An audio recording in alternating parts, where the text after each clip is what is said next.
Kung titingnan natin siya, para siyang hindi waterproof. Pero waterproof po siya. Ayan. So, titesting natin.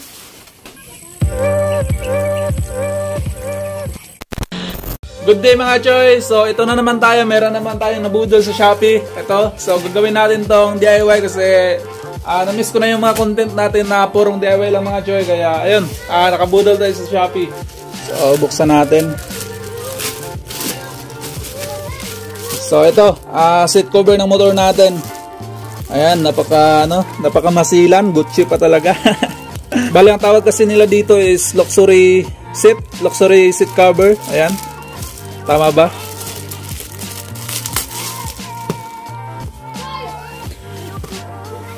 So tingin ko is napakalaki nito mga choy. Parang kasya dalawang upuan ata dito. Kasya nga.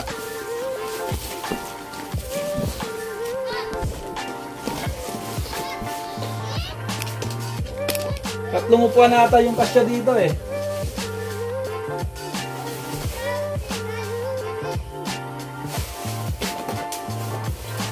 Ito, kasya na dito yung isa. Then dito isa. Then pwede pa talaga dito. Tatlo nga, pwede tatlo. Nagulat ako sa size mga choy, napakalaki. Akala ko pang pang isang upuan lang to. Kasya pala dito tatlo. Bali, nakuha ko pala ito mga choy sa Shopee account ni Madam Daisy. Ito, sa The Gift Shop. So, yan yung Shopee account nila. So, ito yung texture niya mga choy. Ayan. Ayun, maraming salamat nga pala Madam Daisy. Ayan, napaka-goods ng pinadala mong seat cover. Napakalaki. Sobrang laki talaga mga choy. Napakasulit. Yun nga pala mga choy, ang price pala nito is 250 pesos lang. Sa halagang 250 pesos, kasya na sa tatlong upuan mga choy. Diba napakasulit nun? Then yung looks niya is napaka-goods din. Ayan o. Para siyang, kung titingnan natin siya, para siyang hindi waterproof. Pero waterproof po siya. Ayan. So, titesting natin.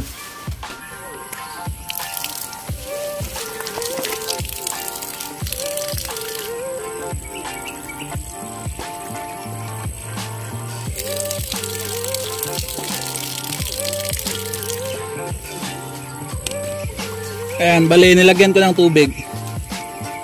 Ayan o. Pero hindi siya tumagos. Ayan. Walang tulo. So waterproof talaga. Pwede talaga siya pang upuan mga choy. So napaka-goods ito sa upuan ng motor natin. So ilagay ko na lang sa comment section natin mga choy yung link sa shop nito kung saan ko to nakuha.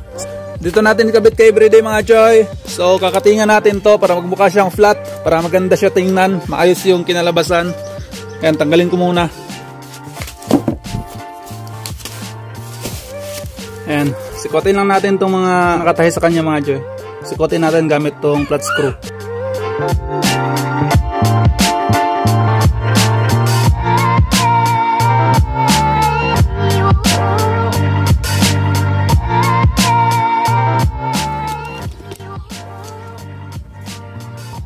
So hindi gaano makapal yung kanyang foam. Mukhang kunti lang yung mabawas natin dito. Kakatingan ko siya mga choy gamit itong lagaring bakal. Kukuha lang ako ng medyo manipis dito sa bandang taas.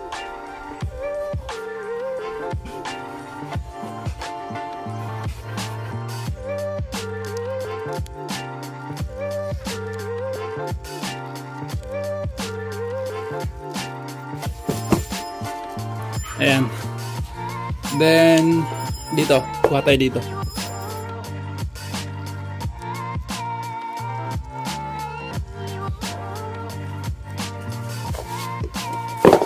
So makapal pa naman siya mga choy. Ayan.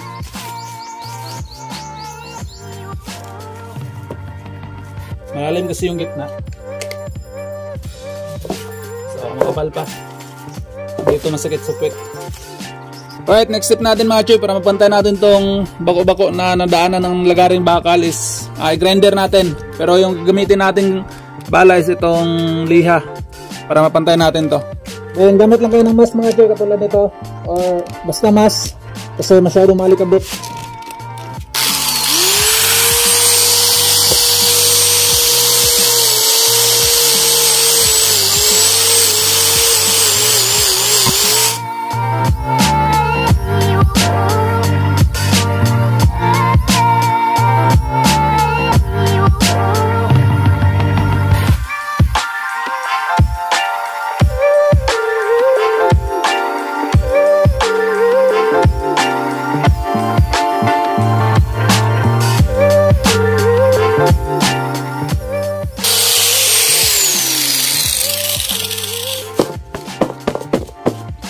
So ganito yung kanya itsura mga choy kapag nadaanan nung ginamit natin na grinder. Ayan, napakinis ng finish. Ayan.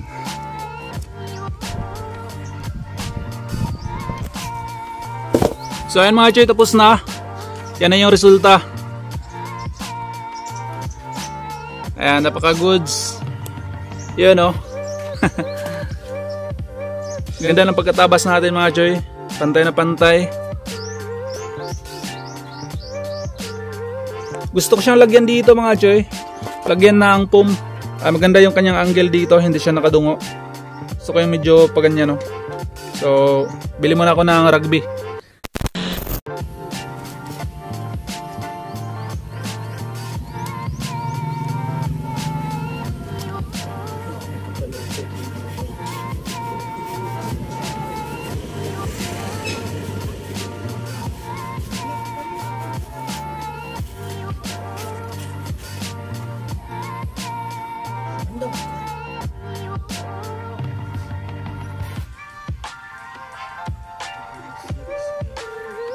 Bilad lang natin saglit para didikit talaga siya.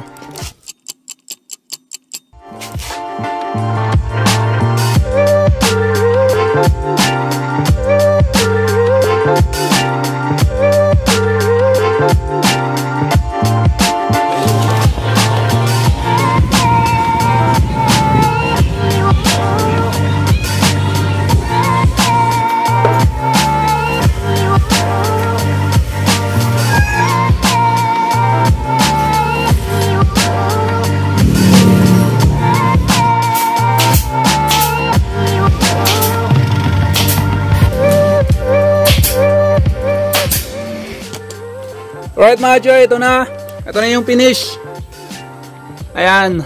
So far, flat naman siya mga choy. Actually, pwede ko pa siya gawing super flat set. Yung kunan yung mismong plastic. Pero hindi ko siya ginawa kasi makikita dito. Itong part na to makikita. Then parang laswa siya tingnan. Or parang basta hindi maganda yung fitment tingnan. Parang kulang siya ng fairings dito kapag tinanggal natin tong mismong plastic niya dito. Maganda sana kasi talagang flat set talaga yung dito banda. Pero yun nga lang, pangit naman tingnan yung fitment dito. So kaya di ko yun ginawa. And then, eto mas comfortable na yung puwet ko dito mga choy kasi lumapad na siya. Medyo makapal din kasi yung nakuha ko dito banda. And feeling ko medyo bumaba yung motor. All goods mga choy, nagawa natin na maayos. Gucci lang malakas. Bali ginawa ko siyang tuton mga choy. Pinalagyan ko dito ng dry carbon na seat cover din. Ayan, napaka-pogi tingnan. Then yung pagkatahe, napaka-goods din. Dito rin, meron. Ayan. Ayan, napaka-pogi tingnan. Actually mga choy, hindi ko to pinahigpit ng sa pagkabit, hindi ko pinahigpit ng todo yung pagkabit ng seat cover para hindi madaling masira yung mismong cover niya. Kasi syempre mabigat yung upo dito. Ako nasa 85 kilos ako eh. So kapag nabigatan to, syempre mabibend yung cover. Eh meron tong tahi dito, so may puruhan na madaling mapunit yung tahi. So ang ginawa ko, hindi ko pinahigpit masyado yung pagkabit para kapag maupuan na siya, magpi-flex pa siya kasi medyo maluwag yung pagkakabit. Ayan. Then sabi din nung nagkabit na ito mga choy is iba yung material niya, hindi katulad sa mga ginagamit sa upuan talaga ng motor. Yung upuan kasi ng motor is talagang flexible yon. Ito hindi gaano siya napiplex pero sabi niya is mukhang matibay daw kasi parang nylon daw yung material niya. And washing ko na rin kaninang umaga mga choy. Ano naman siya, hindi naman tumatagos. Bale waterproof naman siya, tested. Ayan. Ayun, napaka all goods tingnan mga choy. Yun oh. DIY Gucci. Ang pogi talaga niya tingnan mga choy, kaya gusto ko siya bigyan ng kapirasong montage.